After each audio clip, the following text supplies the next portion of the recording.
우리나라의 최상위법이 헌법인데 헌법 밑에 수많은 법률들이 있습니다. 수많은 법률들이 있어요. 그 법률이라는 거하고 이 헌법은 국회 통과를 해야 됩니다.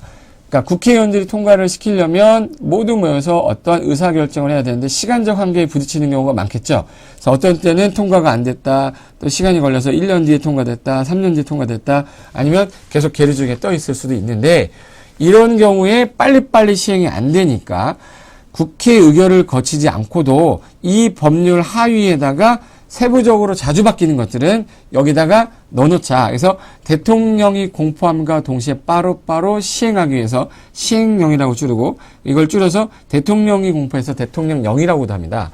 근데 이거는 이제 법에 있던 것들을 밑으로 위임을 시킨 거죠. 이 법 테두리에서 만들어라 그런 뜻이고 아주 세부적인 거는 각 부서에서 국토교통부, 국방부, 농림축산식품부, 그 부령, 총리령, 훈령이라고 해서 시행을 위한 아주 세부적인 것들이에요. 그래서 이거 두 가지는 명령과 동시에 효력이 발생해버려요. 국회 통과 안 해도. 그래서 이걸 두 개를 묶어서 명령이라고 하는데 현재 법률하고 시행령하고 시행규칙 이게 세 가지로 돼 있어요.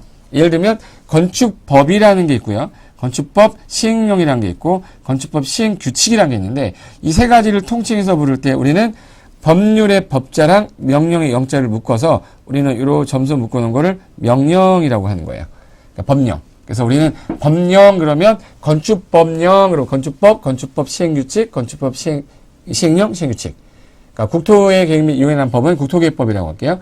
국토계획법, 국토계획법 시행령, 국토계획법 시행규칙. 요 세 가지가 있어야 법령이라고 하는 겁니다. 그러니까 명령을 합쳐서. 그리고 세부적인 거는 서울하고 부산이 똑같이 규제하긴 그렇죠. 건축물을. 그래서 건축조례라고 해서 해당 지자체 조례.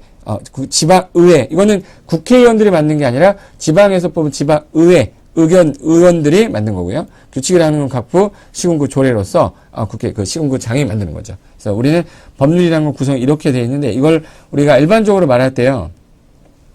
법률하고 명령은 무슨 법령이라고 그랬잖아. 근데 일반적으로 사람들이 법 해오다 보니까 건축법 그러면 우리는 다 건축법이 하나라고 생각하잖아요. 아닙니다. 일반적으로 사람들이 법 해오다 보니까 건축법 그러면 우리는 다 건축법이 하나라고 생각하잖아요. 아닙니다. 건축법 시행령, 시행규칙인데 법은 국회에서 만들고 세부적으로 자주 바뀌는 건 시행령과 시행규칙으로 해서 이거는 필요할 때마다 개정도 하고 폐지도 하고 하면서 탄력적으로 진행하기 위해서는 대통령이 공포하면 바로 효력 발생할 수 있게끔 하겠다.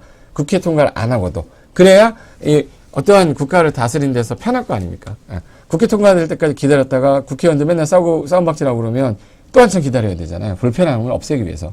그리고 명문화되어 있지 않은 건데 불문법이라고 되어 있죠. 불문법이라는 거는 간습법이라든지 어떤 판례인데 이거를 제가 공부하려고 한 게 아니라 요 노란 색깔을 보기 위해서 제가 말씀을 드린 건데 그래서 3단으로 돼 있어요. 예를 들어서 건축법이 있고 건축법 시행령, 대통령령이라고 그러죠. 그리고 시행규칙, 국토교통부에서 발표하면 국토교통부령이라고 그래요. 그래서 요 두 가지를 우리 명령이라고 그랬고 이걸 법률이라고 그랬었죠. 그래서 범하고 영을 묶어서 법령이라고 했죠. 그래서 우리는 일반적으로 건축법령을 건축법 해왔던 겁니다. 근데 정확한 표현으로는 건축법령이라고 했었어야 되는데 그래서 어떤 형태로 되었냐면 건축법은 가장 기본적인 원래 1장 총칙해서 1조 이 법은 이것을 목적으로 한다. 2조 내용은 이렇다. 그래서 113조까지 있는데 이게 법을 만들다 보면은 건축물이란 차고 창고 뭐를 말한다 해놓고 대통령령이 정하는 것을 말한다 이렇게 해놨죠. 요 부분을 대통령령에서는 고치고 바꾸고 할 수 있게 하겠다. 단 요 부분이 아닌 거는 국회 통과를 해야지만 돼요. 그러면 요 대통령령으로 정하는 거니까 건축법 시행령 대통령령을 보면 2조 몇 항에 요 내용이 있어요. 그러면 건축법 2조 2항에 따라 대통령령이 정합이라 하면 다음과 같다 해서 이 대통령령의 요 내용이 여기다 갖다 들어가는 내용이 되는 거죠. 그리고 이 시행령에서도 대통령령에서도 세부적인 거는 규칙에서 정한다. 즉 국토교통부령으로 정한다. 그러면 국토교통부령을 가서 보면 이 내용 중에 필요한 거 있죠. 여기 보세요. 법률에서 여기 국토교통부령이 정한다 했으니까 시행령을 보면 안 되고 이 시행규칙인 국토교통부령을 찾아요. 그럼 이 내용이다 그러면 이 내용을 여기다 갖다 붙여야 되는 거예요. 그래서 요 세 가지가 유기적으로 같이 움직이는 거죠. 근데 법률은 국회 통과를 해야 되는 거고 시행령, 시행규칙은